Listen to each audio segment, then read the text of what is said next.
Pernah merasa diri ini terlalu kotor untuk kembali kepada Allah? Pernah berpikir, dosa saya sudah terlalu banyak, Allah masih cintakah? Banyak orang berhenti mendekat kepada Allah bukan karena Allah menolak, tapi karena ia merasa tidak pantas. Padahal, dalam Al-Quran dan hadits, Allah justru berbicara dengan penuh cinta kepada hamba-hambanya yang bergelimang dosa. Lalu benarkah Allah masih mencintai pelaku maksiat? Mari kita dengarkan penjelasan menenangkan dari Ustadz Adi Hidayat.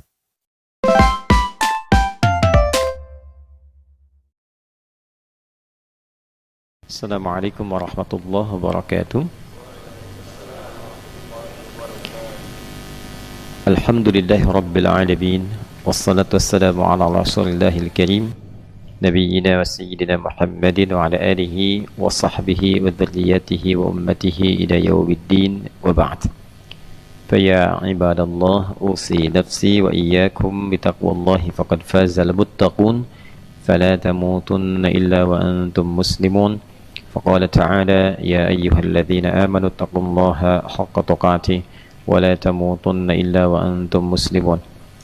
Saudara-saudariku al-mu'takifin wal-mu'takifat dan pemirsa manapun berada, alhamdulillah kita kembali menjalani aktivitas kita dan menjadi rangkaian yang semoga indah di hadapan Allah Subhanahu wa taala, karena hari ini boleh jadi menjadi hari terakhir kita melangsungkan kajian di bulan Ramadan tahun 1445 Hijrah di waktu subuh ini khususnya. Semoga seluruh rangkaian ibadah yang kita tunaikan diterima oleh Allah Subhanahu wa taala. Semoga dosa-dosa kita berkenan diampuni oleh Allah Subhanahu wa taala, dan tentunya doa-doa terbaik kita untuk dunia akhirat kita dikabulkan oleh Allah Subhanahu wa taala. Tentu pembelajaran yang kita langsungkan akan menjadi baik di hadapan Allah bila seluruh nilai yang kita pelajari bisa kita amalkan dalam perjalanan berjuang 11 bulan berikutnya. Dan untuk itu baik kiranya kita membekali diri untuk kembali mengkaji ayat-ayat Al-Quran, pedoman berkehidupan yang Allah turunkan melalui Rasul mulia Nabi Muhammad SAW. Semoga kita senantiasa diberikan kesempatan untuk mencintai beliau selama berkehidupan dan diberikan kesempatan untuk membersamai beliau serta keluarga dan sahabat-sahabat beliau sallallahu alaihi wasallam di surga kelak dengan izin Allah Subhanahu wa taala. Baik, di pertemuan yang lalu kita telah belajar tentang tingkatan orang-orang yang dekat dengan Allah Subhanahu wa taala. Al-muqarrabina ila Allah Subhanahu wa taala. Orang-orang yang didekatkan kepada Allah Subhanahu wa ta'ala, dari standar pertama keimanan, kemudian berlanjut ke ketakwaan, lalu setelah itu kita mendapatkan sifat ihsan di dalamnya, dan terakhir sifat cinta. Yang turunan itu semua telah kita bahas di pertemuan yang lalu. Bagi yang baru bergabung, teman-teman dimanapun berada, diperkenankan untuk melihat kajian pertemuan sebelumnya, sehingga ada ketersambungan pembahasan kita hari ini dengan pembahasan yang sebelumnya. Pada standar keislaman telah kita jelaskan motivasi beribadahnya seperti apa, dampak ke kehidupannya bagaimana. Jadi kalau ada di antara orang yang menyatakan dirinya muslim, kemudian standarnya baru menggugurkan ibadah, yang penting sholat, khusyuk atau tidak perkara lain, terlambat atau tidak hal yang lain, yang penting kewajiban itu gugur, maka itu baru masuk standar pada yang pertama, keislaman. Bila sudah merasakan ingin ada perubahan, didorong oleh keimanan dan melahirkan kehusyuan, maka itu masuk pada standar yang kedua, yaitu standar keimanan. Dan itu yang paling basic, yang kedua ini adalah standar keimanan bagi orang-orang yang ingin sungguh-sungguh ibadahnya. Kemudian orang-orang yang bisa mengambil nilai dari kehusyuan untuk dipraktekkan dalam kehidupan, maka dia masuk pada standar ketakwaan. Oleh karena itu orang-orang takwa perilakunya itu akan sejalan dengan nafas ibadahnya. Jadi semua bagian dari apa yang ia kerjakan adalah hasil atau dampak dari dia beribadah kepada Allah Subhanahu wa ta'ala. Iman melahirkan kehusyuan, takwa melahirkan perilaku. Jadi kalau dari iman itu kita beribadah kepada Allah dengan khusyuk, muncul sifat khasyah, maka dari takwa nanti muncul akhlak. Nah, akhlak yang dikerjakan karena Allah itu adalah sifat ihsan.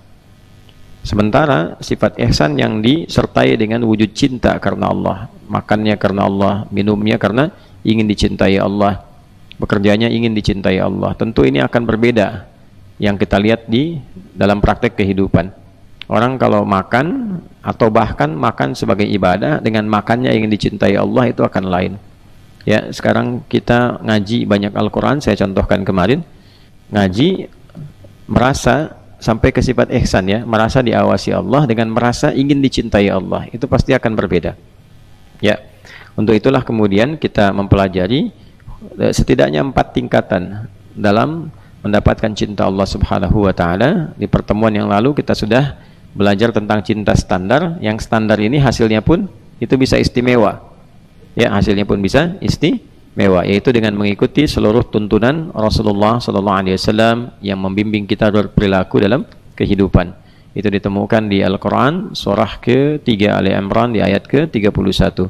Qul in kuntum tuhibbunallaha fattabi'uni yuhibbukumullah, itu poinnya. Lalu anugerahnya wa yaghfir lakum dzunubakum. Nah, itulah sikap standar kita dalam mencintai Allah, dengan cara mengikuti petunjuk-petunjuk yang dibawa dan dicontohkan oleh Rasulullah sallallahu alaihi wasallam. Itu bagian pertama. Jadi kemarin kita sepakat kita berlatih gitu ya untuk meningkatkan itu. Kemudian yang kedua, belajar mencintai Allah dengan standar ibadah. Ya, dengan standar apa? Ibadah. Nah, ini adalah standar kesolehan. Di standar kesolehan. Jadi yang tadi, yang pertama itu umum bagi orang beriman. Ingin dicintai Allah, kerjakan ini. Nah, kalau kita ingin naik levelnya menjadi lebih soleh, lebih baik di atas yang pertama tadi, maka ada standar cinta dalam hal kesolehan. Nah, apa yang dikerjakan ini diantaranya adalah berusaha untuk menjadikan amal-amal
sifat pertama membagi dan kita menghemat untuk kepribadian kita dengan sifat yang sangat dibutuhkan, lalu membagi pada orang lain.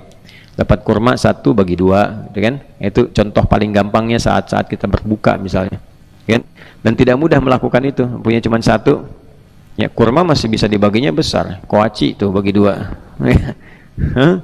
Nah, itu hal-hal yang demikian tuh, ya, kadang-kadang penting. Kalau berbagi 2 dengan anak kan bisa dikasih semua, ya kan? Dengan pasangan bisa dikasih semua, tapi mungkin dengan orang-orang yang datang membutuhkan belum tentu bisa diberi, ya.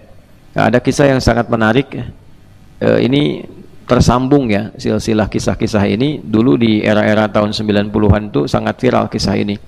Ada beberapa orang pejuang sedang berjuang di jalan Allah Subhanahu wa Ta'ala, kemudian dalam kondisi mereka di akhir itu kehausan. Yang pegang air itu cuman 1 orang, tinggal 1. Lalu dia melihat saudaranya lebih membutuhkan daripada dia, haus, padahal sama-sama haus, kan? Jadi kalau digambarkan di sini ada 4 orang lah kurang lebih, 1, 2, 3, 4. Yang di samping ini melihat ketika dia kehausan, akhirnya dia berikan air itu yang di tangan dia untuk 1 porsi itu kepada temannya. Kamu duluan, katanya, saudaraku, kan? Begitu yang satu mau minum, di sampingnya pun merasa kehausan, ya, dan mengiba gitu untuk bisa minum. Jadi begitu dia mau minum, dia melihat itu, dia berikan lagi, Ya, ini psikologi ya, kalau kita mau minum terus di samping melihat ada yang pengen minum dan haus betul, sebagian dari haus kita hilang sebetulnya. Sebagian dari haus kita walaupun tetap haus. Ya kan? Nah, inilah sebabnya kenapa kita mesti melihat kepada yang paling bawah untuk menimbulkan syukur. Jadi kalau kita punya 1000, ya, lihat kepada yang 500. Kalau lihat ke atas itu ingin selalu merasa nambah dan selalu merasa kurang. Itu poinnya. Tapi kalau kita melihat yang ke bawah, ya, itu akan menambah pada yang diri kita dan merasakan kenikmatan pada apa yang telah kita peroleh. Lalu yang ketiga ini begitu akan minum, ya kan? Dia pun melihat yang keempat tuh haus, ya. Lalu dia kemudian bagikan kepada yang keempat ini. Nah, menariknya pada bagian yang pertama itu begitu diberikan pada yang kedua, pertama ini kemudian kehilangan kesempatannya minum dan wafat dalam keadaan dehidrasi. Yang kedua juga begitu, yang ketiga begitu, yang keempat juga demikian. Ternyata semuanya meninggal tanpa minum karena keinginannya berbagi pada saudaranya. Bukan karena, ini aspeknya lain ya tinjauannya, bukan karena oh itu salah aja kenapa nggak diminum, bukan itu persoalannya. Ya, persoalannya adalah bagaimana kekuatan mereka yang melahirkan sifat ihsan, ingin cari amalan yang betul-betul Allah cinta, jadi berbagi pada orang sebelum mengutamakan diri pribadinya. Nah, itu sesuatu yang tingkatnya tinggi. Jadi kalau membandingkan itu harus apple to apple, jangan tingkat tinggi dinilai oleh orang rendah, jadi nggak masuk tuh cara berpikirnya, ya. Jadi berpikir kita harus menempatkan sesuai porsinya. Sama kalau kita ingin menilai budaya di masa lalu, nah kita harus lihat landscape-nya masa lalu bagaimana, dilihat pada periode itu, jangan dinilai dengan yang sekarang. Ya, misal terapannya. Nabi SAW menikahi Sayyidah Aisyah di Pinggit dalam usia yang sangat belia, kemudian mulai bergaul di usia tertentu, itu kan sudah mulai masuk masa remajanya, haidnya dan seterusnya, dan diajari dengan hikmah untuk menambahkan pengetahuan. Lalu tiba-tiba datang orang sekarang mengatakan, oh itu pelanggaran, menikahi anak kecil dan sebagainya. Itu salah berpikir, ya. Itu logika yang salah dan salahnya fatal gitu. Kenapa? Ya, ini logika fallacy namanya dalam dunia logika itu. Kenapa? Karena dia menilai konteks dahulu dengan keadaan sekarang, masuk dulu ke kebudayaan waktu itu. Ya, yang paling menarik kan Abu Jahal nggak pernah bikin isu Nabi nikah dengan anak kecil, nggak pernah Abu Jahal bikin isu, sejahal-jahalnya ya. Padahal itu Abu Jahal gitu. Ya, kenapa? Karena kultur masyarakat pada waktu itu beda dengan sekarang. Sama dengan Kartini, ya, waktu di Pinggit usianya berapa tahun? Kan yang lebih luar biasa, nanti lihat di Eropa tuh, ya, di Perancis bagaimana, di Irlandia dengan Inggris waktu menyatu bagaimana gitu kan. Nah, itu bahkan ada yang paling lebih muda lagi. Saya sempat riset pada yang usia 7 tahun bahkan 6 tahun sudah di Pinggit dan kemudian menikah. Itu di era-era itu. Jadi kadang-kadang beberapa masyarakat tertentu di kalangan tertentu ingin menutupi perilakunya dengan menyoal kabar persoalan yang lain yang tidak pada tempatnya. Nah, kembali kepada kita di sini, itu pernah saya bahas dalam pembahasan Sayyidah Aisyah waktu kajian di Bandung di Saf Muslimah. Nanti lebih detail bisa dilihat di situ.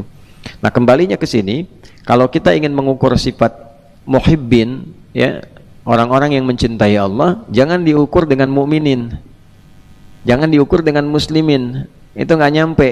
Sama dengan ngukur mukminin pakai muslimin, tidak sama, ukurannya berbeda. Jadi kalau pengen naik level sampai yang ke atas, maka tempatkan cara mengukur kita di level itu. Paham sampai sini? Ya, nah itulah beberapa hal yang nanti kita kalau terbiasa demikian, menempatkan sesuatu, bahasa kerennya bisa menjadi proporsional sesuai dengan porsi yang dibutuhkan. Nah, yang soleh sudah kita pelajari bagaimana orang soleh mencintai Allah, ya kan? Nah, sekarang bagaimana orang salah berpeluang mendapatkan cinta Allah. Nah, karena standar di awal kan kita katakan cinta Allah ditebarkan untuk semua hambanya, sedangkan hamba di Al-Quran kan dibagi dua, hamba yang soleh dan hamba yang salah, dan dua-duanya disebut hamba. Itulah indahnya sifat rahman dan rahim Allah kepada kita semua. Dua-duanya ibad dan disatukan di ayat puasa dengan nama yang sama, ibad. Misal hamba Allah yang saleh disebut ibad, ibadur rahman, wa ibadur rahmanil ladzina yamshuna 'alal ardi hauna wa idza khatabahumul jahiluna qalu salama. Ibad. Hamba Allah yang salah disebut ibad juga. Misal qul ya ibadi, tuh ibadi, hambaku, ada ku-nya tuh, masih diaku oleh Allah, masih diaku. Qul ya ibadiyalladzina asrafu ala anfusihim la taqnatu mir rahmatillah innallaha yaghfiru dzunuba jami'a. Lalu keduanya disatukan di ayat Ramadan di ayat 186. Wa idza sa'alaka ibadi, ya kan? Kenapa? Karena saat Ramadan itu cuman yang soleh dan salah yang mendekat kepada Allah. Yang soleh minta ditambah kesolehannya, yang salah minta taubat. Karena itu banyak orang taubat saat Ramadan. Banyak orang kembali dalam kebaikan saat Ramadan, ya. Jadi antara soleh dengan salah mendapatkan porsi yang sama. Orang soleh bisa naik tingkat dari mukminin ke muttaqin, ke muhsinin, ke muhibbin. Orang salah pun itu bisa akselerasi bahkan langsung ke muhibbin. Dan banyak sekali orang-orang yang tadinya terpuruk tiba-tiba dapat cinta Allah, berubah mereka. Ada yang jadi wali gitu kan, ya. Wali-wali itu orang-orang soleh maksudnya. Ya, Allahu waliyul ladzina amanu yukhrijuhum minadh dhulumati ilan nur. Al-Baqarah ayat 257. Allah menjadi wali bagi orang-orang beriman, maksudnya pelindungnya, penyayangnya.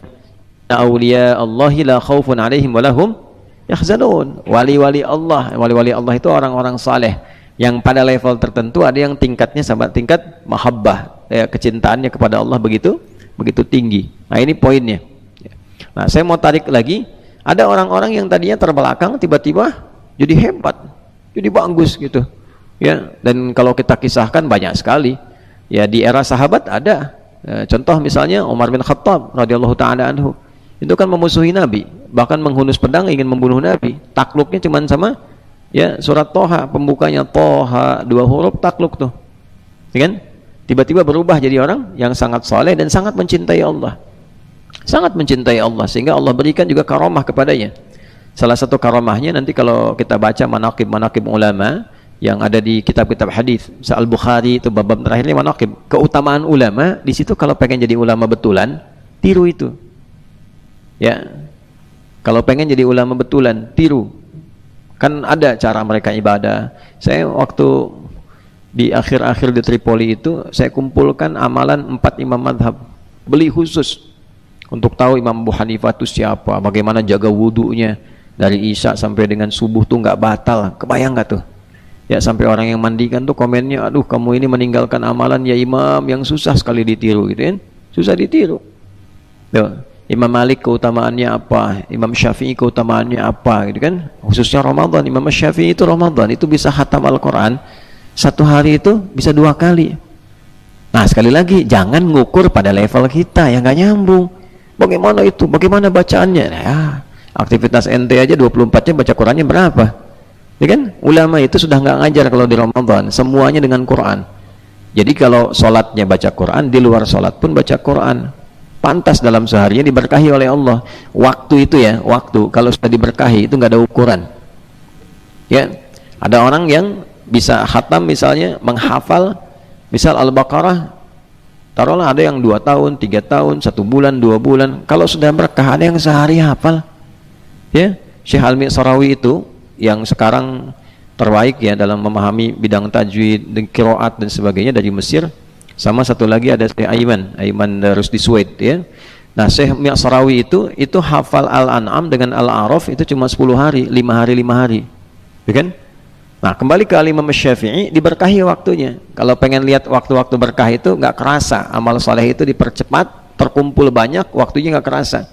Ya, kadang-kadang ada yang dalam tidur diberkahi, seperti Ashabul Kahf, 309 tahun kok kayak baru kemarin tidur gitu. Ya, nah, itulah waktu-waktu yang berkah.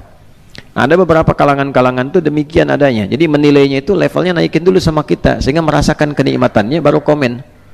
Ya, kalau belum sampai ke level itu nggak terasa. Nah, Umar bin Khattab diberikan oleh Allah di antara karamahnya adalah sebagai pemimpin itu bisa memberikan arahan pada prajurit dalam jarak yang cukup jauh. Prajuritnya sedang ya berada di zona militer, Umar di tempat lain, tiba-tiba begitu naik ke mimbar, Umar melihat ditampakkan oleh Allah, kasyaf, dibuka, ada pasukan musuh mau mengepung prajuritnya. Kata Umar, naik ke bukit sana gitu ya. Nah, orang-orang yang ada di situ prajuritnya mendengar suara Umar, naik ke bukit, pindah dan tidak terkepung. Yang hadirin yang sedang dengar khutbah bingung, loh Umar lagi tema apa kok kemana-mana, itu kan? Ya bisa saya begini tuh tiba-tiba gitu kan, awas ada Batman, kan bingung di sini ada apa, gitu kan? Misal saja contoh gitu ya. Apa yang terjadi? Yang terjadi kemudian ketika prajurit mereka itu pulang, ya pulang kembali dengan keselamatan dan kemenangan, baru ngobrol mereka. Saya kemarin waktu dalam situasi di medan laga itu, medan perang, dengar suara Umar mengatakan naik ke bukit sana. Barulah terkonfirmasi dengan jamaah yang hadir di masjid itu. Kami pun juga bingung kok di hari itu Umar mengatakan demikian. Nah ini kalau sudah sampai ke level-level muhibbin itu, Allah berikan kenikmatan-kenikmatan yang lebih, yang memang tujuannya bukan untuk mencari itu. Jadi muhibbin itu kalau sudah masuk ke levelnya, tujuannya bukan untuk tampil memiliki kesaktian, bukan. Ya, saya pengen amalan supaya bisa terbang misalnya, ya kan? Padahal tinggal naik pesawat aja gitu kan. Nah itu nggak begitu caranya. Jadi mengamalkan sesuatu bukan untuk mendapatkan kesaktian. Muhibbin tidak begitu. Ya innamal a'malu bin ya, yang penting cinta Allah. Mau Allah kasih apa terserah, gitu kan? Ya nggak penting bagi dia. Yang penting saya mengerjakan sesuatu Allah cinta. Bagaimana saya sholat Allah cinta, syariat nggak ditinggalkan. Ya bagaimana saya makan Allah mencintai saya, sudah. Nah jadi kalau sudah pada level-level demikian, Masya Allah banyak doa-doa yang terkabul. Ya ada ulama-ulama saleh itu yang kadang-kadang nggak diminta doanya tuh lihat ada seorang alim saleh luar biasa, ilmunya banyak, takwanya tinggi, termasuk muhibbin. Ya apa yang terjadi begitu lewat, ada seorang bapak yang matanya buta, ya kan? Terus kata temannya yang satu, nanti ada ulama ya alim si fulan akan lewat tuh, dia deket banget sama Allah. Coba kamu sapa ketika lewat, minta. Jadi begitu ulama itu lewat, alim itu lewat, dikasih tahu, dipanggil, ya fulan, saya minta tolong, mohonlah pada Allah supaya Allah menyembuhkan mata saya. Ya itu cuman 2 kalimat aja gitu yang disampaikan. Ya semoga Allah menyembuhkan matamu, gitu aja. Terbuka lagi, sehat kembali. Ya jadi orang-orang, tapi bukan itu yang dicari, bukan supaya kalau berdoa begini, kalau menatap begini, kalau melihat Pak Endang Darmaji langsung kelihatan apa isi kepalanya, keinginannya apa gitu. Nah bukan itu yang dicari, bukan itu. Jadi puncak ketinggiannya adalah kepasrahannya untuk meraih cinta Allah Subhanahu wa Ta'ala. Dan biasanya orang-orang begitu nggak pamer, ya nggak buka praktek gitu, ya, dan tidak terlalu royal untuk memberikan informasi, biasa-biasa saja. Ya jelas sampai sini? Baik. Nah pada aspek-aspek demikian kita dapatkan ada orang-orang yang dulunya larut dalam kesalahan tapi kemudian melimpah dalam kesolehan. Ya kalau di kita yang dengar cerita-cerita di masa lalu, ulama-ulama kita misalnya ya tidak luput juga dari pantauan kita. Misal yang sering kali viral gitu kan, Sunan Kalijaga itu, ya apa latar belakang sebelumnya? Bagaimana Allah kemudian memuliakan derajatnya dan sebagainya. Atau juga yang lain-lain yang bisa kita dapatkan, ustadz-ustadz ada yang dulunya kan aktif di dunia yang tidak mudah. Ya, misalnya dulu yang populer Anton Medan misalnya kan. Nah, siapa sebelumnya lalu Allah angkat pada nilai kebaikan. Artinya orang-orang yang ingin berubah menjadi lebih baik itu pasti diberi peluang oleh Allah untuk kembali pada kemuliaan. Nanti hebatnya begini. Kisah masa lalunya itu menjadi hikmah. Ada orang yang masa lalunya kelam jadi bincangan. Siapa dia? Emang dulunya juga begitu, pantas dia perampok dulunya, nyolong, kan? Terus itu begitu tuh. Nah kalau ini enggak. Jadi walaupun dulu misalnya pernah mabuk, dulu pernah begini begitu, jadi hikmah. Jadi kisah kebaikan yang menginspirasi. Itulah hebatnya ketika seseorang yang salah itu mendapatkan cinta Allah, maka bagian-bagian hidupnya berubah menjadi kebaikan. Tapi nanti cinta itu saat diturunkan levelnya tadi, naiknya sampai mana tuh? Apakah petunjuk awal jadi mukminin, naik jadi muttaqin, muhsinin, atau pada puncaknya jadi muhibbin yang betul-betul mengharap cinta Allah Subhanahu wa Ta'ala. Baik, kita masuk pertama di Quran surah kedua Al-Baqarah di ayat 223. Sudah? Dari 222 dulu, 222 nanti ke 223.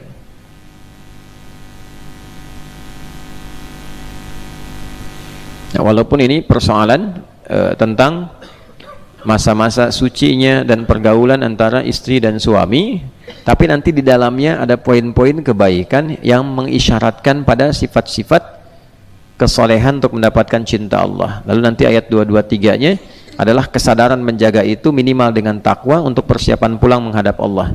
Ya. Barulah diberikan kabar gembira dengan level keimanannya. Sudah? Baik.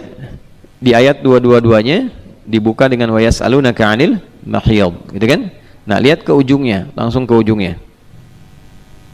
Atau kita baca dari awal supaya ada ketersambungan yang baik. A'udzubillahi minasyaitonirrajim. Bismillahirrahmanirrahim. Wa yas'alunaka 'anil mahiyid qul huwa adhan fa'tazilun nisaa fil mahiyid wa la taqrabuhunna hatta yatahurna. Ada? Fa idza tatahharna fa'tuhunna min haitsu amarakumullah. Dah, makanya di situ waqaf. Waqaf lebih bagus. Qaf dengan lam, ada alif. Waqaf aula, singkatan qaf lam, kemudian ada alif, singkatan dari waqaf aula, berhenti lebih bagus. Karena dari segi makna ada korelasi, tapi nanti ada makna kedua yang sifatnya lebih umum. Itu maksudnya. Kalau sod lam alif sola tulisannya wasola aula, disambung lebih bagus. Karena walaupun ini ada jeda untuk berhenti, membuka makna baru, tapi makna dengan sebelumnya tersambung lebih bagus. Ya, contoh begini misalnya, ya. Ini kan tentang ada orang minta fatwa, ya kan? Tentang istri yang sedang dalam kondisi haid, masa liburnya, bagaimana pergaulan dengan suaminya. Secara singkatnya, tunggu biar bersih dulu, ya kan? Tunggu biar bersih dulu, biar bersih, biar sehat semuanya, karena itu kan sedang mengeluarkan bagian dari darah-darah kotor, ya, ada satu bagian dari ovum yang tidak terbuahi, kemudian juga kotor keluar. Nah, di masa-masa kotor itu berpengaruh kepada bagian tubuhnya, baik secara emosional, secara pikiran dan sebagainya, tidak stabil, ya.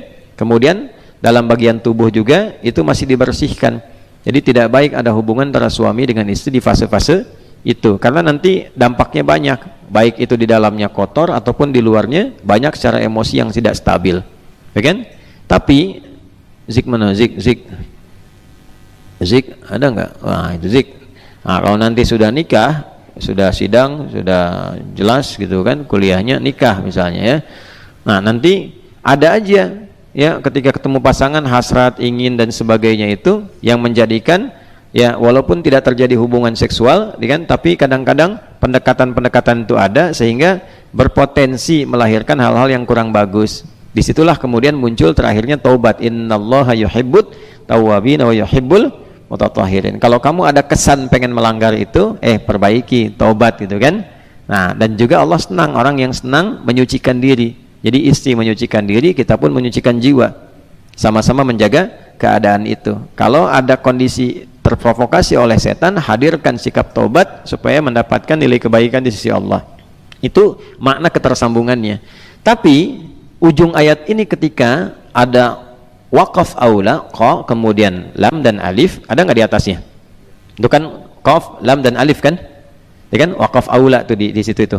Maksudnya apa? Bagian terakhir ini itu membuka makna baru yang sifatnya umum. Al-ibaratu bi umumil lafzi la bi khususis sababi. Hukum itu diambil dari kadar keumuman lafaznya, tidak diambil dari kekhususan sebabnya.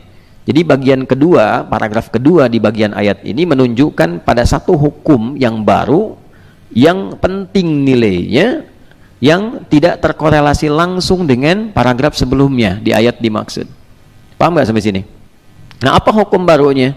Lihat kalimatnya, innallaha yuhibbut tawwabin. Ini poinnya, ya kan? Inna, sekali lagi sering kita sampaikan, harfu nasbin wa taukidin tansibul isma wa tarfa'ul khabara mabniyun 'alal fathi la mahalla lahu minal i'rab. Tuh ya, Ji, nanti kalau mau niru apalin tuh. Mana Fajri? Ji, syahid. Kalau mau niru apalin tuh ya.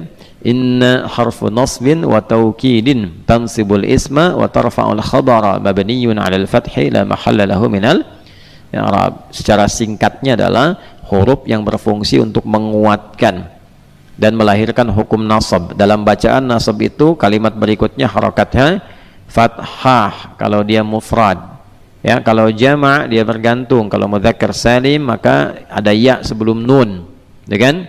Innal muslimin, ya kan? Innal mu'minin dan seterusnya. Kalau dia jamaknya misalnya muannats salim, ya, maka di ujungnya adalah kasrah. Ya, innal muslimina wal muslimati, ya, mu'minina wal mu'minati. Jelas ya?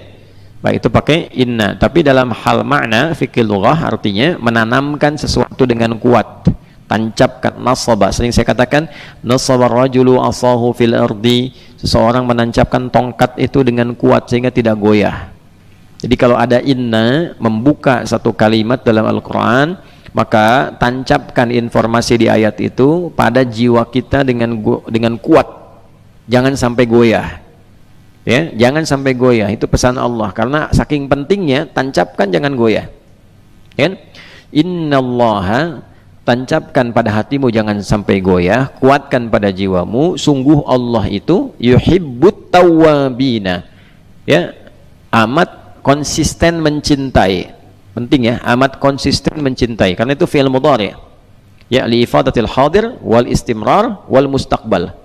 Fi'il mudhari' itu fungsinya menghadirkan yang sekarang, terus membersamai, konsisten, dan juga ya hadir di masa depan. Jadi maksudnya sekarang terus sampai kapanpun, present, continuous, and future. Ya, itu bahasa Inggrisnya kurang lebih demikian.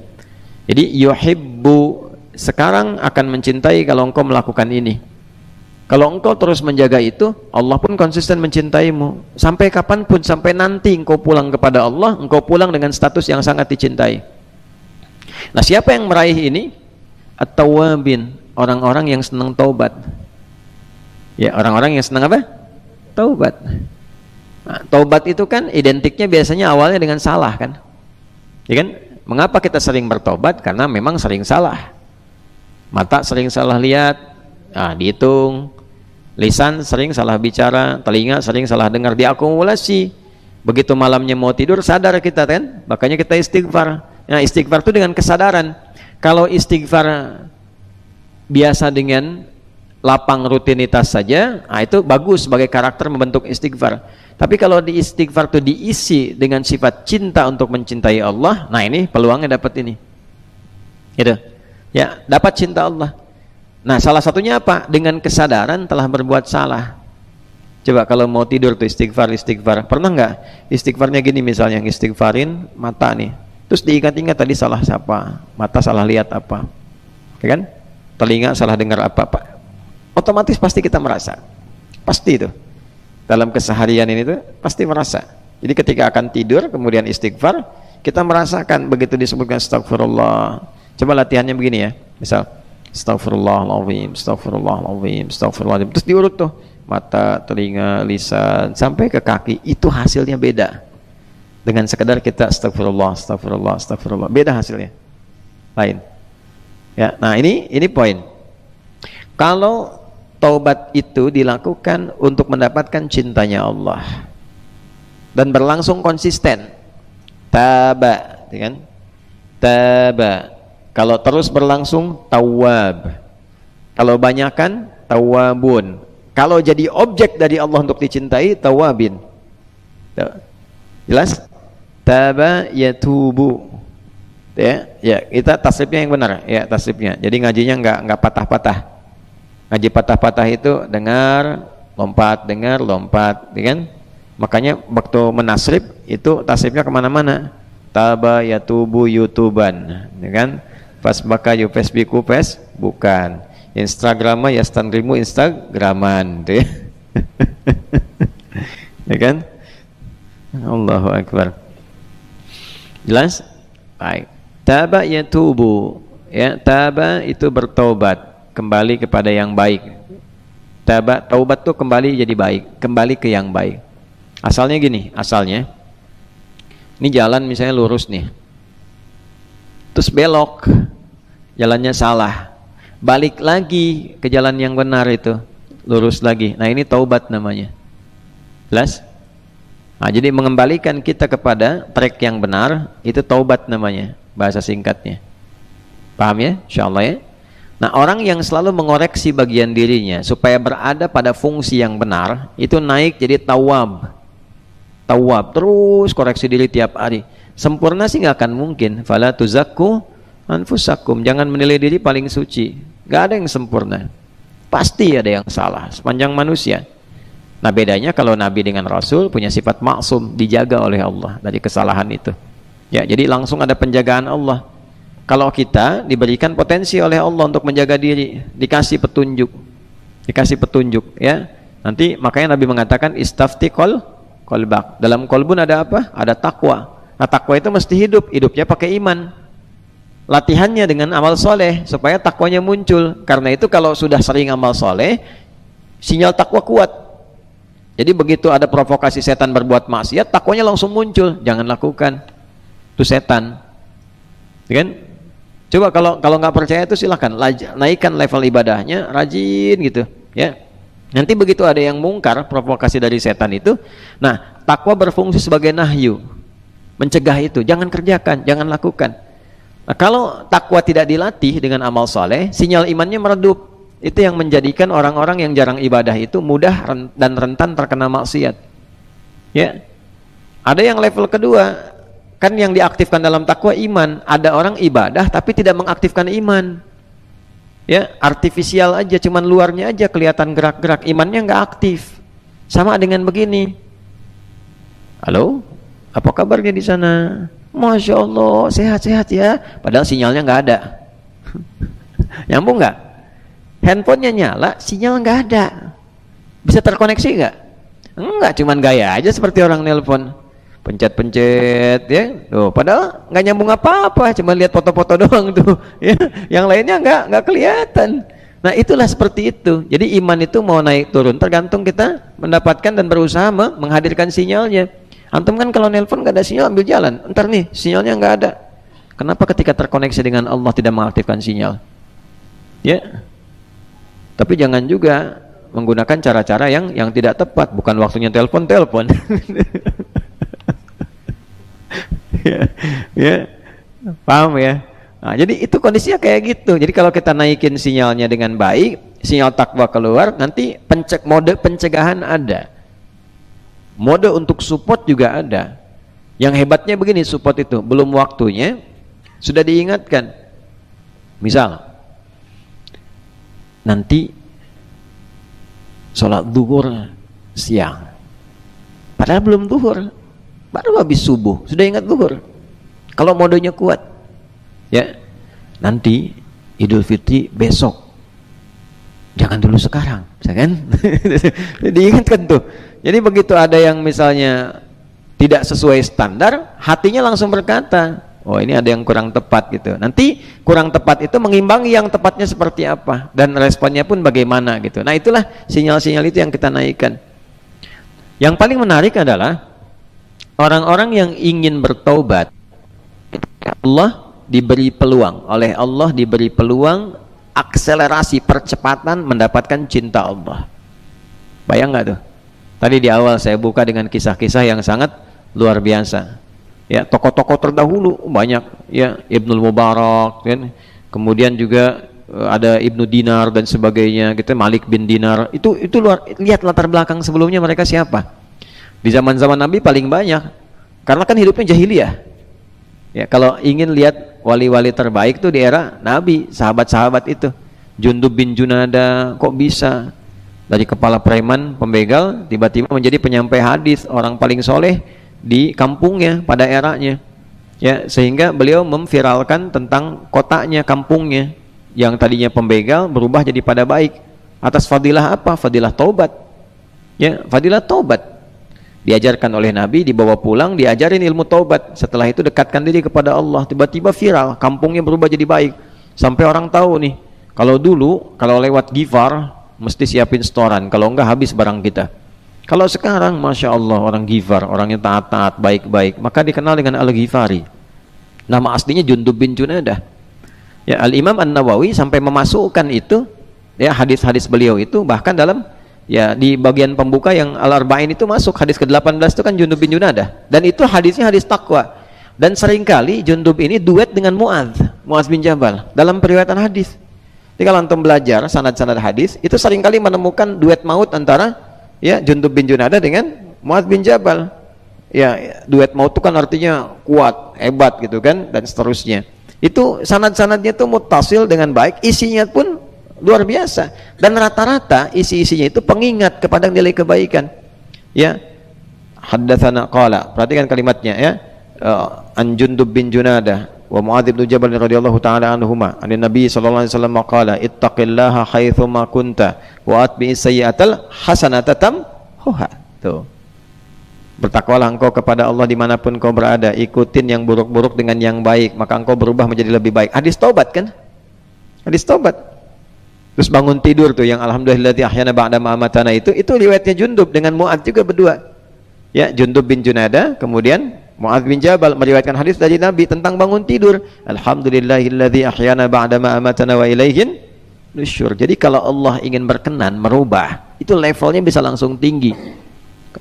Jadi kalau ingin mendekati Allah karena salah, rumus cepatnya dari Al-Quran tuh coba naikkan level taubatnya ke level cinta, ke level muhibbin. Jadi taubatnya itu karena cinta Allah. Kan taubat tuh macam-macam kan motivasinya. Tobat tuh satu, ada yang pengen diampuni dosanya. Yang penting dosa diampuni. Ya kan? Itu standar kan? Ya kan? Standar kan? Orang minta ampun kan pengen diampuni, standar kan? Nanti ada ukuran. Bagaimana taunya diampuni dosa itu? Jelas ya? Yang kedua, ada yang pengen dibimbing jadi baik, pengen berubah. Makanya di Qur'annya taba wa aslaha. Ya, setelah bertobat, berubah jadi baik. Tobat kamu berubah, kan gitu kan? Ya kan? Yang kedua itu kan naik, berubah, diampuni dosa jadi berubah. Nah yang ketiga ini yang mahal, yang mahal. Tobat ingin dicintai Allah karena punya rasa cinta terhadap Allah. Ini yang paling mahal. Ya, ini yang paling mahal. Jadi apapun yang dia kerjakan, nanti kita akan dapat contoh misalnya kasus-kasus dosa-dosa yang kadarnya besar, misal pembunuhan, kan? Misal perzinaan dan seterusnya. Kalau sekarang korupsi, kan, dan sebagainya gitu kan. Yang besar-besar lah, kadar-kadar besar yang ancamannya, pasalnya juga tinggi, terus ayatnya juga dengan ancaman yang luar biasa. Apa yang terjadi? Itu ketika seseorang ingin mendapatkan cinta Allah, jawaban pertama Allah kepadanya, hambaku. Ya. Apa pertama jawabannya? Hambaku. Ih, kalimat itu mahal sekali. Karena kalimat itu kalimat yang menjadikan seseorang kalau diberikan itu oleh Allah di ujung hayatnya, itu jaminan surga. Ya, misal nih, mau meninggal sedang sakarat, dapat kalimat itu dari Allah, hambaku ibad misalnya, itu sudah jaminan surga. Dari mana dalilnya? Quran surah 89 Al-Fajr ayat 27 sampai 30. Ya ayyatuhan nafsul mutmainnah irji'i ila rabbiki radiyatan mardiyah fadkhuli fi, selanjutnya wadkhuli jannati. Itu. Masuklah engkau dalam golongan ibadi, hamba-Aku. Ya kan? Lalu ini surga yang akan kau tempati. Nah, ibadi itu siapa aja? Ibadi itu ada orang soleh, meningkat kesolehan, ada orang salah, taubat. Karena dua-duanya disebut ibad. Ya, ada yang pertama, ya, hamba soleh. Tadi yang saya sampaikan, ibadur rahman, amalannya jelas. Ada yang kedua, hamba salah. Nah, kalau pengen cepat dapat status ibad dari Allah, maka cara taubatnya berusaha mencintai Allah sehingga mendapatkan rahmatnya. Rahmat itulah yang menjadikan cinta Allah turun, dosa sebesar apapun hilang. Ya, sepanjang kaitan dengan Allah ya, nanti dibimbing oleh Allah kalau ada dosa terkait dengan manusia. Nah, rahmat Allah turun, dosa apapun potensi hilang. Itu ada di Quran surah 39 ayat 53. Yang terjemahannya sama Mas Ami udah disampaikan dalam kuldak, kultum mendadak. Ya, kita bacakan ayatnya. Baik ya. Qul ya ibadi, tuh kalau kita wakaf ibadinya muncul. viralkan Muhammad SAW, katakan, wahai hamba-hambaku. Tuh. Tadi kan kalimatnya, wahai siapa? Hamba-hambaku, masih disebut hamba. Qul ya ibadiyalladzina asrafu ala anfusihim. Aku tak peduli engkau laki-laki, perempuan, besar, kecil, tua, muda, kaya, cukup. Nah, artinya apa? Ketika menggunakan alladzina, setidaknya kurang lebih 1080 disebutkan dalam Al-Quran, 1080 kali.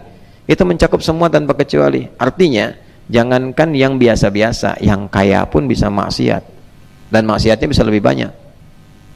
Ya, jangankan yang tidak punya kedudukan, dengan yang punya kedudukan bisa maksiat. Jangankan yang ilmunya standar, ustadz kiai bisa maksiat. Bisa maksiat. Ya, dan pada titik tertentu maksiatnya tinggi, level tertinggi. Ya. Berapa yang kita dapatkan oknum-oknum pengajar melakukan pelecehan pada santri misalnya, ya kan? Berapa yang kita dengar tiap hari, ya, pejabat yang korupsi, yang menyalahgunakan wewenang misalnya, atau juga ya sama aja dengan masyarakat dan sebagainya. Udah miskin judi, udah miskin mabuk, udah tahu miskin zina juga gitu kan, ya, udah miskin sombong. Ya, kayak sombong aja bermasalah, miskin sombong lebih masalah, kan? Tapi selalu ada jalan keluar. Nah, jalan keluar ini bukan berarti dimudah-mudahkan. Maksiat aja dulu, ntar juga ada jalan tobat, kan? Nah, itu tidak tepat. Seseorang yang menyiapkan rencana maksiat itu dosanya berkali lipat dibandingkan dengan orang yang larut tak sengaja dalam maksiat atau terbawa dalam maksiat. Hati-hati, provokasi setan itu demikian tinggi. Qul ya ibadiyalladzina asrafu ala anfusihim. Muhammad viralkan SAW kepada siapapun hambaku dengan semua status duniawinya ketika melakukan maksiat tingkat tinggi, israf. Saya pernah contohkan pertemuan lalu, israf, berlebihan. Udah banyak dosanya. La taqnatu mir rahmatillah. Jangan putus asa dari rahmat Allah. Rahmat di situ cinta Allah. Untuk memberikan kasih, rahmat kan kasih. Kasih itu nggak mungkin muncul tanpa cinta. Ya, rasa cinta dulu baru kasih muncul. Kasih sayang itu kan muncul karena cinta. Kalau nggak cinta nggak ada kasih sayang. Ya, aku mencintaimu, begitu cinta itu muncul baru ada kasih sayang. Mengasihi dan menyayangi. Kalau nggak ada rasa cinta nggak mungkin.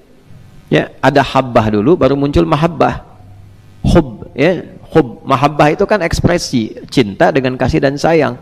Kapan munculnya? Ketika ada hub benih cinta, habbah benih-benih yang ditumbuh. Ya, habbah itu tumbuhan yang merambat, habbah, kan? Ya, kalau dia tumbuhan yang besar itu nawa namanya. Ya, innallaha faliqul habbi wan nawa, ya kan? Di surat Al-An'am itu. Ya, hab itu tumbuhan yang merambat, pohon merambat, ya kan? Kalau nawa pohon besar tumbuh. Nah, kenapa pakai hab turun jadi mahabbah? Karena cinta itu merambat biasanya. Ya, ada tahapan-tahapan untuk berkasih sayang itu, sehingga merasakan kesempurnaan dalam cinta itu. Nah, sama orang kembali ke Allah pun ada tahapan-tahapan. Itulah indahnya bahasa Quran itu pakai itu.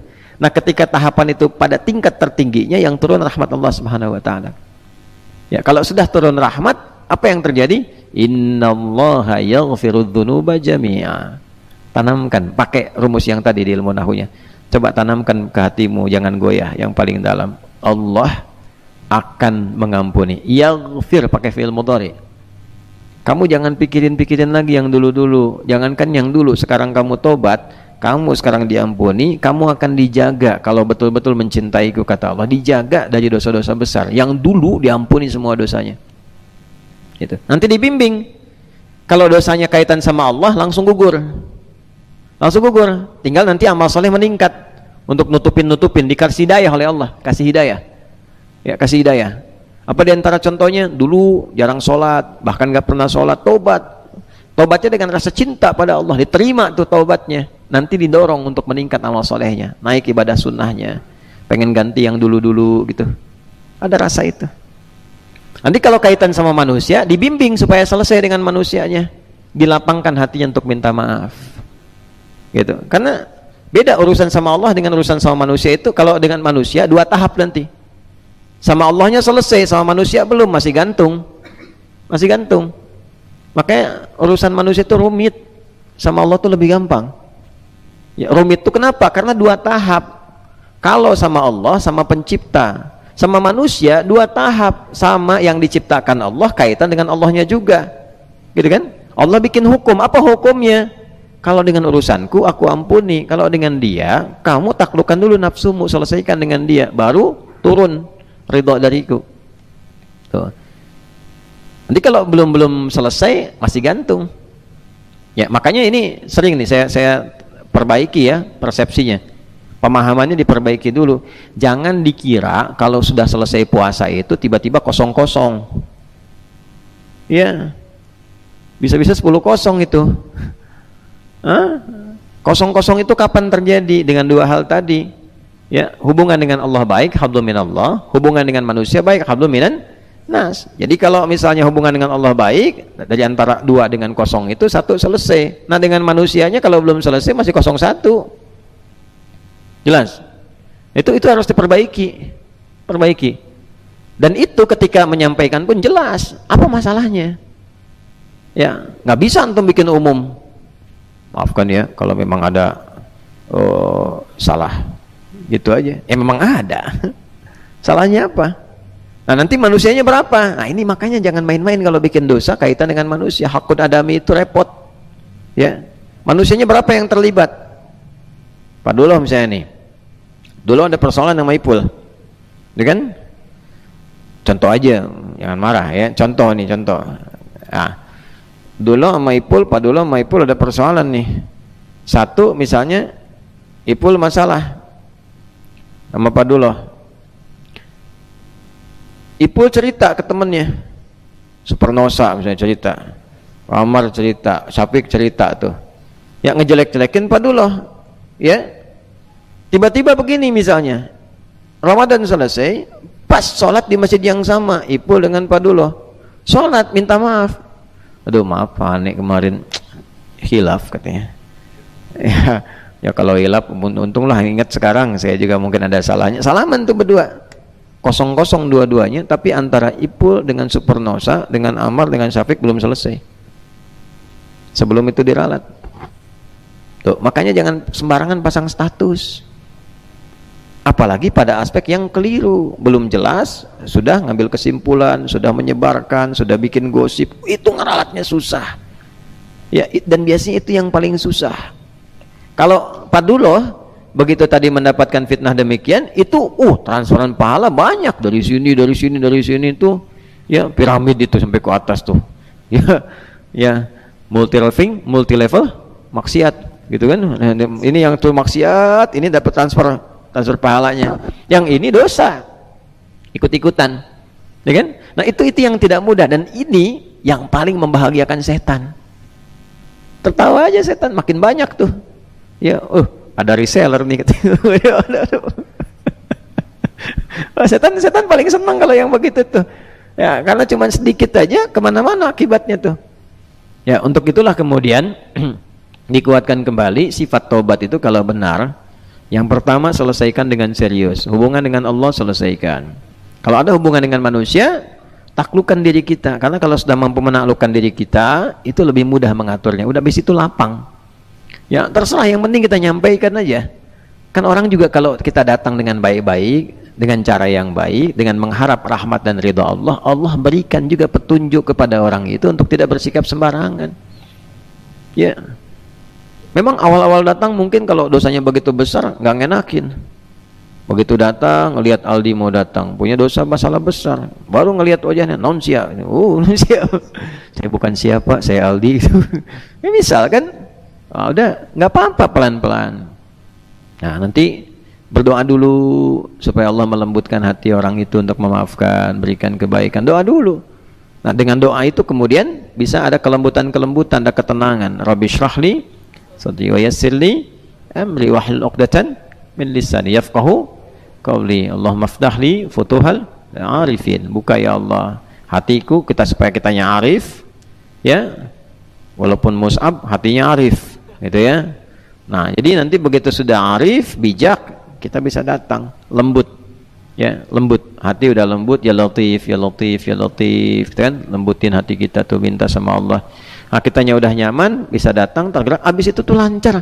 Dan hebatnya, bah, kayak nggak punya masalah, leplong aja. Leplong. Nanti lawannya, kalau kita mendapat perlakuan kurang baik dari orang, lawannya apa? Al-kadhimina al-ghaidha wal 'afina 'anil nas. Balik ke yang kemarin. Nanti urusan kita dengan orang itu ditutup, kitanya lapang aja, nggak kepikiran. Dan kita pun nggak tahu, difitnah, dituduh, dibikinin hoax, kita nggak tahu karena kita banyak pekerjaan yang lain. Hanya fokus pada yang lain saja, sementara orang itu masih sibuk dengan pekerjaannya. Jadi sepanjang belum minta maaf, itu selalu gelisah, selalu gelisah. Kitanya nggak kepikiran, karena persoalan dia belum selesai. Jelas ya? Nah itu.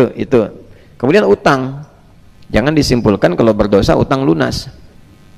Nah, utang tetap ada, ya kan? Nah, taubat misalnya dari korupsi, gimana tuh membebaskan hartanya? Ada babnya juga, ada babnya sendiri. Ya, pernah mencurinya fisik, ya kan ada dua tuh, curi hati orang dengan curi fisik, dengan istri orang digoda-goda sampai cerai dengan suaminya, balik sama dia, ya kan curi hati orang tuh, ya kan? Nah, itu juga salah. Cara taubatnya gimana? Islam tuh detail sekali, dan kasus-kasusnya mungkin terjadi. Ya, kemudian apalagi? Ya, pencurian dan seterusnya, ya, dosanya bagaimana, tobatnya bagaimana, terus riba misalnya, tobatnya bagaimana dan seterusnya. Ya, jangan aneh-aneh lah, aneh-aneh. Antum yang riba, ustadz yang suruh bayarin, itu kan? Aneh mau hijrah ustadz, mohon dibantu, kena hutang riba, ya kita suruh bayarin, kapan kita ceramahnya? Tobat dulu yang benar, ikhtiar dulu, jangan datang ke ustadz suruh bayarin, gitu kan? Ya, berikan ustadz kesempatan membimbing lewat ilmunya, antum ikhtiar. Ya, kalau nggak ikhtiar, nggak yakin sama Allah, belum muncul mahabbahnya. Yang punya rezeki siapa? Allah. Minta doa sama ustadz, bayar cari sendiri, ikhtiar dulu. Datang ke Basnas, datang kemana, konsultasi. Ya, ini sekarang paket lengkap ustadz itu. Udah ngajar pulang diketok, malam ditungguin, gitu kan? Wah. Tapi alhamdulillah, artinya ada kesadaran, ya. Walaupun cara masih belajar dengan yang lainnya. Nah, itulah mahabbah, untuk mendapatkan rasa cinta. Makanya kita saling mendoakan, termasuk orang-orang yang ada di LP misalnya, lembaga pemasyarakatan, kita doakan tiap hari, doakan supaya mereka jadi baik, dapat cinta Allah, kan? Sehingga keluar jadi baik lagi. Ya, dan bersyukur karena diisolasi supaya tetap belajar pada kebaikan. Kita doain, jangan pelit berdoa, doa kan nggak bayar. Ya, Allahumma ighfir lil muslimina wal muslimat, itu masih umum, satu-satu. Ya Allah, doain. Ya, pemimpin doakan, ulama doakan, rakyat doakan. Ya Allah, siapa di lingkungan kita berikan hidayah. Ya, orang-orang berlaku maksiat, ya Allah terima taubatnya. Itu mungkin dari sekian banyak, boleh jadi ada satu dua yang sampai saat kita ikhlas, sampai beberapa orang balik jadi baik, gitu ya. Nah, kalau kita bersikapnya seperti itu, insya Allah baik. Walaupun selalu akan menghadapi ujian, itu biasa dalam hidup. Kemudian yang terakhir nanti ada bab khusus, ya. Bab khusus ini kasusnya tidak biasa karena jarang terjadi. Kalau yang 3 tadi itu sering kita dapatkan dalam keseharian, yang standar ada, yang soleh ada, yang salah ada. Caranya begitu kalau pengen akselerasi. Nah, bab-bab khusus ini misal contoh bab militer, ada amalan prajurit yang dicintai Allah, itu ada. Jangan dikira biasa-biasa saja, tidak. Ada orang-orang yang hidupnya memilih di karir militer. Saya TNI itu, ya. Kemudian ada yang bagian keamanan, Kamtibmas, polisi dan sebagainya, gitu. Itu ada zikir-zikir tertentu yang mendekatkan dia kepada Allah, dan ada amalan yang ketika dikerjakan cinta Allah diturunkan, ya. Nah, ada zikir saat operasi, begitu mau operasi, mau berangkat, ya, tuntutan militer, ada zikirnya juga. Ketika itu dibacakan, keluarga dijaga supaya tenang oleh Allah, kesejahteraannya dijamin, ya, kesejahteraan. Makanya di dalam fikih Islam, orang-orang yang sudah mengenakan seragam perjuangan itu nggak boleh mikirin kesejahteraan lagi. Negara harus hadir memberikan kesejahteraan, karena udah nggak sempat ke yang lain. Dia mencurahkan pikiran, tenaga, bahkan jiwanya demi menjaga keamanan di wilayahnya. Itu nggak boleh mikirin kesejahteraan lagi. Ya, di era-era dulu Islam, Terutama waktu semakin maritim kuat di era Utsman bin Affan itu, itu gaji paling besar itu tentara di antaranya. Dan Nabi itu mensupport perjuangan tinggi. Jadi kalau mau berangkat itu, siapa nih yang mau nyiapkan kudanya, siapa menyiapkan, itu semua berlomba. Lomba para saudagar itu justru menyiapkan harta mereka untuk mensupport, bukan supaya di backingi usahanya jalan, bukan, supaya gimana caranya mereka itu bisa berjuang dengan baik. Jadi jangan sampai mau berangkat ke medan militer, tiba-tiba istrinya WA, "Mas, ini beras habis," gitu. Bingung tuh. Ya udah mau nembak, WA datang, beras habis itu kan, video call kena, kan repot. Ya, makanya negara mesti hadir. Apalagi kalau udah dilarang, nggak boleh berbisnis, nggak boleh ini. Terus sejahteranya bagaimana? Gajinya naikin. Tolong pemerintah tuh, tentara kita, gajinya naikin. Ya, sejahtera, sehingga dengan sejahtera itu nyaman hidupnya, tenang, enak. Itu dalam Islam begitu. Ya. Nah, itu kita mesti hadir. Ya, ulama-ulama doain bersamai tentara, polisi, semua itu. Naikin supaya nyaman. Jadi kalau lihat Pak Duloh di jalan itu, melanggar, diingatkan, "Pak, jangan melanggar lagi ya. Ini nggak boleh lewat sini." Pak Duloh juga jangan ngeluarin 100.000. Wah, 100.000. Nah, gaji dia udah 100 juta misalnya, dikasih 100.000, nggak level. Kata sejahtera. Gitu. Yang keluar juga begitu. Kita mampu kok, insya Allah. Tambang kita banyak, ya mineral kita banyak. Masa nggak ada 1, 2, 3 tambang untuk kesejahteraan? Ya, para prajurit, kesejahteraan para polisi, kemudian PNS yang lain, guru-guru tuh. Nah, baru kemudian semua level-level yang sama. Insya Allah kalau semuanya baik-baik dengan cara yang baik, insya Allah semua baik. Ya, nanti ketika dikenakan niatkan ibadah. Makanya di surat Al-Kahf itu ada orang pakai baju hijau-hijau masuk ke dalam surga riang gembira, pakai gelang-gelang emas, wa yalbasuna libasan khudra, pakai baju hijau-hijau. Itu ulama kita tuh dulu waktu ya sama-sama dia melahirkan, membina, kemudian mendampingi, itu detail sekali, itu detail sekali. Di dunianya terhormat, di akhiratnya mulia. Itu. Tapi semua mesti kembali kepada nilai kebaikan. Nah, kalau sudah begitu, zikirnya apa? Di surat As-Saff, untuk mendapatkan cinta Allah. Kalau udah ada tugas-tugas gitu di aspek militer, bagaimana caranya berjuang, cinta Allah dapat. Ya. Nah, itu ada di surat As-Saff. Saf, barisan yang kuat, yang kokoh, jadi pasukan yang kuat, yang kokoh, yang rapi. Di ayat keempat, coba halaman 551, paling kanan tuh sebelah bawah, ayat keempat. Innallah yuhibbu, tuh, yuhibbul ladzina yuqatiluna fi sabilihi saffa ka'annahum bunyanum marsus. 551 betul nggak? Paling kanan. Ya, nah ayat 4 tuh.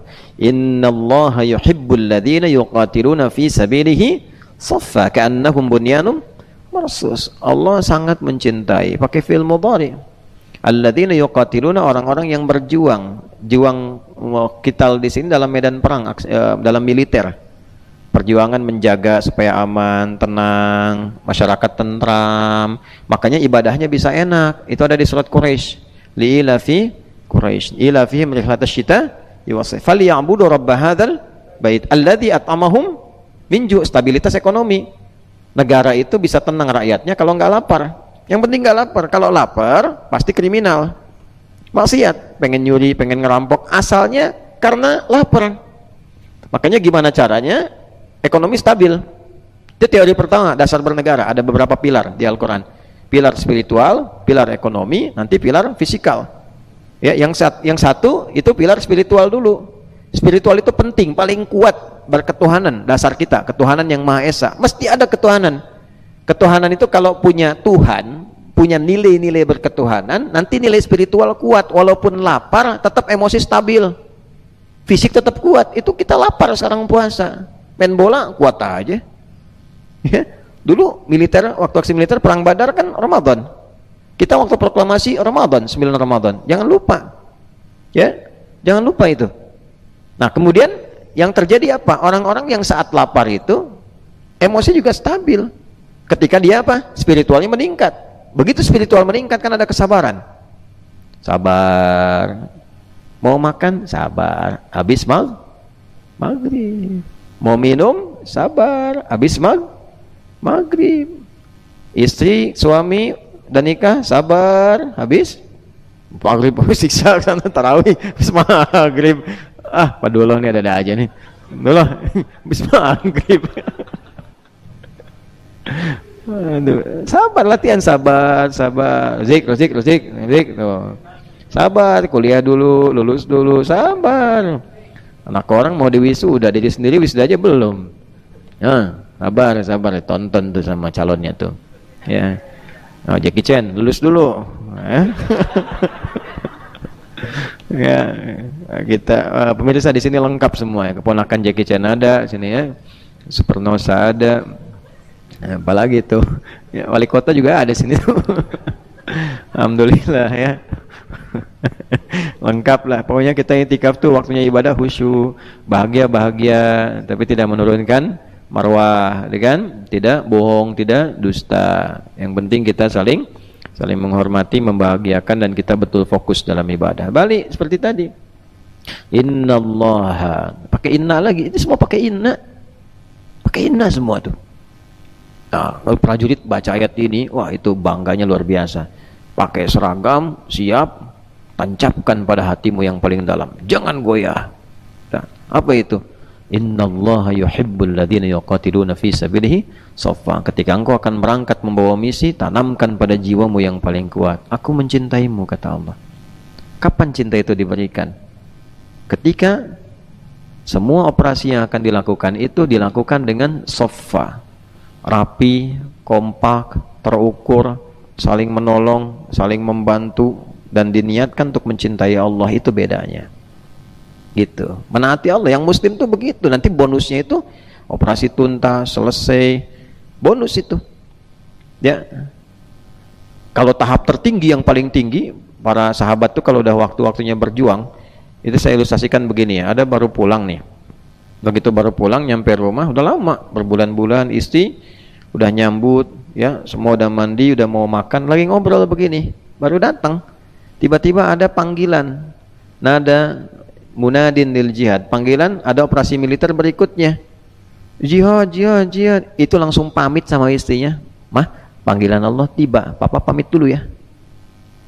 Oh, sin tuh kalau dalam posisi begitu gimana kamu tuh, baru pulang operasi sambut istri gitu kan, tiba-tiba ada panggilan, berangkat sekarang gitu kan, bilang sama istri, mah papa ada panggilan dulu ya. Gimana tuh? Pul gimana tuh Pul tuh ya, udah itikaf di sini, pulang ke rumah, tiba-tiba saya telepon, Pul merapat, gimana tuh? Istrinya gimana tuh? Tarbiyah dulu, istrinya ditarbiyah ya, supaya nggak ada keluhan. Apa istrinya? Berangkat deh bang, bismillah, kalau kita nggak ketemu di dunia, ketemu di surga. Masya Allah. Ntar dulu baru nyampe. Itu kan tarbiyahnya nggak jalan, karena ini disampaikan dan tahu tujuan hidup. Nah, makanya bagi orang-orang demikian, hidup kembali tugas, hidup lagi itu bonus gitu, bonus ya, makanya keberaniannya tinggi karena merasa ada kehidupan, bukan kematian, ada kehidupan, itu sempurna tugas ya. Jadi begitu sudah dilakukan, nah sofa ya, sofa itu yang terukur, strateginya bagus, rapi, mitigasinya bagus, saling menolong satu dengan yang lain. Jadi kalau ada yang sulit, yang lain dibantu, ya kan? Jiwa korsanya tinggi. Nah, niatnya untuk ibadah, itulah keluar resolusi jihad dulu begitu. Ya, jadi di Islam itu udah pasti kalau orang Islam pasti mencintai negaranya. Gak bisa dipisahkan, Islam dengan doktrin cinta negara itu gak bisa dipisahkan. Jadi kalau ada kejadian, wallahu alam, dan kita berlindung dari itu ya, ada gawat misalnya negara nih, itu yang pertama berdiri garis depan pasti orang Islam, karena kita punya doktrin ini, dan itu bagian dari mahabbah kita kepada Allah, dari mahabbah kita. Bergerak, preman yang mabok aja bisa jadi jihad fisabilillah gitu. Yang tatoan tuh bisa keluar, Nabi dilecehkan, jangankan yang biasa, yang tatoan, yang mabok bisa keluar tuh, siapa yang hina Nabi katanya kan, gitu. Cintanya tinggi ya, alhamdulillah. Makanya tuh jangan pernah lihat orang dengan perilaku maksiat yang ada, lihat dengan kesempatan dia tobat, bi'aini rahmah, dengan kacamata kasih sayang. Kalau udah begitu tuh kita ke semua tuh sama rata, hadir kita bersamai. Ada orang kurang, hadir ya, karena bunyanum marsus, seperti bangunan yang kokoh. Bangunan itu kan saling melengkapi, kita ada zeninya, ada armednya kan, sifat sosialnya, perlengkapannya, ada darat, laut, udara, semua. Nah itu kompak, rata. Masyarakat juga membersamai, namanya manunggal bersama rakyat, manunggal bareng-bareng Ya kalau ada yang kurang, anggaran kurang dari atas, kurang pas, datang. Kita yang berlebih siapa? Kumpul. Ulama doain, teman-teman yang punya ya saudagar-saudagar fasilitasi. Ya yang usaha-usaha itu jangan pamrih. Jangan digunakan hanya untuk jaga. Orang udah latihan berbulan-bulan, tahun-tahun latihan perang, suruh jagain toko. Ya. Nah, jagain perusahaan, suruh begini begitu. Nggak begitu caranya. Support. Itu kan? Jangan transaksional. Jiwanya itu jangan sampai dibeli gitu ya. Nah, walaupun kemudian ada hal-hal demikian untuk membantu, niatkan juga supaya stabil. Sehingga sifat saling membantunya menjadi baik. Ya, jangan melayani pada sesuatu yang buruk. Kalau sudah begitu, apapun yang dikenakan itu nilainya cinta Allah turun. Nah, terus antum nih murid-murid yang jadi pejabat ke atas itu, nah itu disupport, siapkan, harus tahu, paham hukum ini. Paham. Petugas guru, sejahterakan guru supaya ngajarnya nggak nyambi-nyambi sehingga murid ilmunya tetes-tetes. Ya, tetes di sini, tetes di sana, nggak nyambung.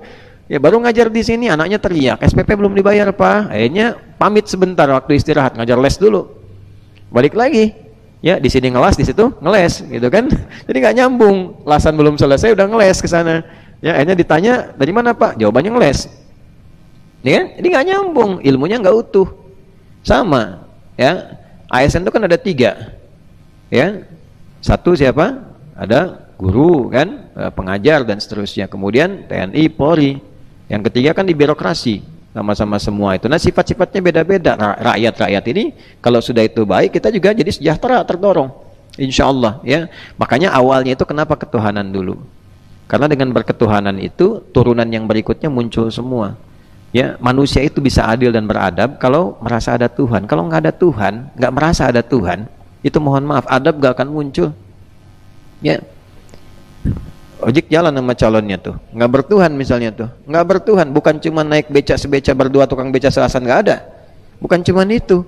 Ya, begitu jalan yang dilewati misalnya sepi, ya, suasana hutan dan sebagainya, nggak merasa ada Tuhan, itu berubah. Ya, Razik yang kelihatan sekarang seperti seorang dai bisa jadi monster saat itu tuh, karena hilang, nggak ada Tuhan, nggak ngerasa ada Tuhan, bebas melakukan apapun. Karena itu di tempat-tempat yang merasa nggak bertuhan, maksiat itu biasa aja. Tapi ketika bertuhan, ketuhanan yang Maha Esa, punya Allah kita, ada kontrolnya. Disuap pakai surat sendirian, uangnya nempel, merasa punya Allah, ada Allah, malu nggak enak, ya kan? Sama anak orang nggak sembarangan gitu. Ya, nyaman kita, merasa ada Allah. Nah itu berketuhanan, baru muncul adab. Adil tuh nggak bisa optimal kita. Supernosa anak 2, apakah bisa adil pada keduanya? Belum tentu. Sama istri bisa adil? Belum tentu. Tapi kalau punya Allah dibimbing kita, gimana menyikapi, gimana membawa, gimana menempatkan, itu poinnya. Ya, kita bersatu. Kalau yang bukan menggerakkan sifat ketuhanan, nggak akan bisa. Ikhtiar kita aja itu pasti punya kompensasi. Sekarang maunya tuh begini, bayarannya apa? Dapat apa gitu. Tapi kalau kita lakukan lillah, nggak ada bayaran, semua kuat. Ya, hikmah itu datang, sifat bijak itu, kemudian musyawarah bisa adil. Kalau semua punya sifat ketuhanan, kalau enggak, musyawarahnya punya kompensasi, kumpul-kumpul transaksi, saya dapat apa, kamu dapat apa. Tapi kalau kita bertuhan, yang di bawah maslahat, titik temunya kemaslahatan, kita kumpul ini, kebaikannya apa untuk orang di luar kita, baru muncul keadilan. Itulah 5 sila tuh, ketuhanan yang maha esa, kemanusiaan yang adil dan beradab, persatuan Indonesia, kerakyatan yang dipimpin oleh hikmat kebijaksanaan dalam permusyawaratan perwakilan, keadilan sosial bagi seluruh rakyat Indonesia. Nah, ngajinya total. Kalau itu bisa kita lakukan dengan baik, itu jalan. Nah, itu kasus-kasus. Jadi ada beberapa segmen-segmen tertentu yang mendapatkan cinta Allah. Nah, nanti di lain itu ada bakti pada orang tua, hubungan orang tua dengan anak, hubungan suami dengan istri, hubungan guru dengan murid. Jangan dikira biasa-biasa saja. Ya, kalau saya mengajar, melakukan karena cinta kepada Allah, itu dapat sesuatu. Anda pun belajar menghormati guru dengan cinta kepada Allah, bukan karena faktor gurunya. Faktor cintanya kepada Allah, yang Allah titipkan pengetahuan kepadanya, titipkan misalnya contoh darinya, lalu kita mencintai Allah dengan cara misalnya bersikap baik kepada guru, itu dapatnya beda. Antum lihat ya, ulama-ulama kita yang hebat-hebat dari dulu sampai sekarang, bagaimana adab mereka kepada guru itu dan niatnya apa. Saya selalu sering berikan contoh Imam Nawawi Al-Bantani, karena kita di Banten nih. Imam Nawawi Al-Bantani itu betul-betul mencintai Allah dalam pencarian ilmunya, sehingga ketika mau berangkat itu yang diinginkan Allah apa? Kan ilmu, bukan aib. Maka beliau selalu membawa harta tertentu di sakunya untuk sedekah sebelum berangkat ke majlis. Sedekah, infak, bagiin orang dengan niat apa? Nggak pengen lihat aib gurunya. Karena namanya manusia pasti punya aib. Ya, jadi sibuknya apa? Dengan ilmu, akhirnya berkah. Nggak pernah tahu aib gurunya. Ya, bukan berarti lihat gak lihat, dengar gak dengar, tapi nggak pernah peduli dengan itu, ditutup, dihijab oleh Allah, sehingga dengan itu semua biasa aja yang kelihatan baik. Nah, sehingga muncul kaidah dalam ilmu adab. Kalau kalian ngaji adab, kita ngaji adab, ada kaidah, kan? Perilaku guru itu selalu harus ditakwilkan oleh muridnya sepanjang yang bisa ditoleransi. Ya, bukan pelanggaran maksiat betulan. Ya, guru bersikap buruk kepada santriwati, udah tahu pelanggaran, ditakwilkan, oh itu mungkin ingin memberikan energi tertentu, bukan itu, ya maksiat itu namanya. Jelas ya? Nah, tapi kalau kita lihat misalnya sesuatu sikap yang kadang-kadang begini, dalam posisi apa seperti itu, lihat, cek, wajar atau tidak, ya kan? Nah, demikian adanya kalau kita bisa berlihat baik, dan nanti aspek berikutnya keberkahan. Keberkahan itu bisa dipakai di luar majelis, ya, luas, sifatnya luas. Nah, itu koreksi untuk kita semua, termasuk untuk saya pribadi. Makanya saya sering katakan hal-hal yang kurang baik, kurang sepakat atau apa, kalau masih dalam konteks perbincangan didialogkan. Tapi kalau merasa berbeda, tidak usah saling mencela. Ya, termasuk dengan guru-guru yang lain. Ya, dengan guru-guru yang lain ada kebaikan, silahkan diambil, dilihat, ya kan? Tapi kalau bicara hal-hal yang kita tidak sepakat, ya sudah, ditinggalkan pada aspek itunya. Yang lainnya dihormati. Jelas ya? Sampai di situ, sehingga membuka jiwa kita tuh selalu stabil dalam kebaikan. Nggak ketemu orang, kok aneh, orang ngaji jadi putus silaturahim. Ya, ngaji kok dia nggak bisa komunikasi, ngaji nggak bisa salaman, ngaji dulu orang ngaji jadi tersenyum, sekarang ngaji orang cemberut misalnya, berarti ada yang salah, ya kan? Nah, itu hal-hal yang tidak boleh terjadi di sini. Kalian ngaji yang betul, ya. Ketemu orang bersikap yang baik, ya, bersikap yang mulia. Beda pendapat, hormati. Kalau memang itu di luar dari batas-batas standar, cara menyampaikannya yang lembut. Nabi Musa aja ketemu Firaun oleh Allah diperintahkan lembut. Ya, ketemu dengan Haman juga diminta untuk dialog yang elegan.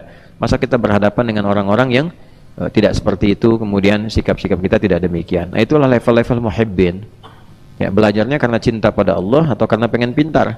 Kalau pengen pintar aja, nanti penuh dengan dalil, tapi ekspresi dalilnya tidak optimal. Ya, jadi muslim yang maksimal. Ya, bukan hanya ganteng maksimal, tapi ya muslim maksimal. Muslim maksimal itu levelnya muhibbin. Habis ini bikin kaos nih, muslim maksimal. Itu ya, kurang lebih demikian. Dan ini edisi akhir kita di Ramadan 1445 Hijrah. Kita sudah berusaha yang bisa kita lakukan, semampu yang kita lakukan untuk meningkatkan ibadah. Mudah-mudahan dinilai sebagai ketaatan pada Allah Subhanahu wa taala. Kita juga berusaha mengoreksi diri. Nanti sore kita husukkan niat kita sebelum akhir dari hari ini untuk sama-sama kita berdoa, minta kebaikan, minta diampuni dosa. Dan demikian seperti saya sampaikan tadi, setelah kita qiyam, bahwa semua kita pasti punya jejak-jejak hal yang kurang baik. Untuk itu alangkah lebih baik semuanya melepaskan diri sehingga keluar dari sini semua baik. Ya, tidak ada yang nyangkut-nyangkut dan seterusnya. Ada masalah di apapun, baik yang kecil atau lagi yang kompleks, yang besar, semua diselesaikan dalam keadaan yang terbaik insyaallah. Allahumma taqabbal minna innaka antas sami'ul alim wa tub 'alaina innaka antat tawwabur rahim. Allahumma rabbana atina fid dunya hasanah wa fil akhirati hasanah wa qina adzabannar. Allahumma ij'al baqiyata hayatina hayatan thayyibah wa akhir wafatina husnal khatimah. Tawaffana muslimin wa alhiqna bis salihin ma'al ladzina an'amta 'alaihim minan nabiyyin was-siddiqin wasyuhada'i was-salihin wa hasuna ulaika rafiqa. Allahumma taqabbal minna salawatina wa qiyamana wa ruku'ana wa sujudana wa siyamana wa ramadanana wa tammim taksirana ya Allah ya arhamar rahimin. Rabbana atina fid dunya hasanah wa fil akhirati hasanah wa qina adzabannar. Wa sallallahu ala sayyidina Muhammad wa ala alihi wa sahbihi ajma'in wa akhiru da'wana alhamdulillah rabbil alamin. Jika hari ini kamu masih diberi rasa takut kepada Allah, masih merasa bersalah ketika berbuat dosa, itu tandanya Allah belum melepaskanmu. Jangan pernah putus asa dari rahmat Allah. Dosa sebesar apapun, kasih sayang Allah selalu lebih besar. Yang Allah minta bukan masa lalu yang bersih, tapi langkah pulang yang jujur. Semoga kita termasuk hamba yang dicintai Allah karena mau kembali dan memperbaiki diri. Wassalamualaikum warahmatullahi wabarakatuh.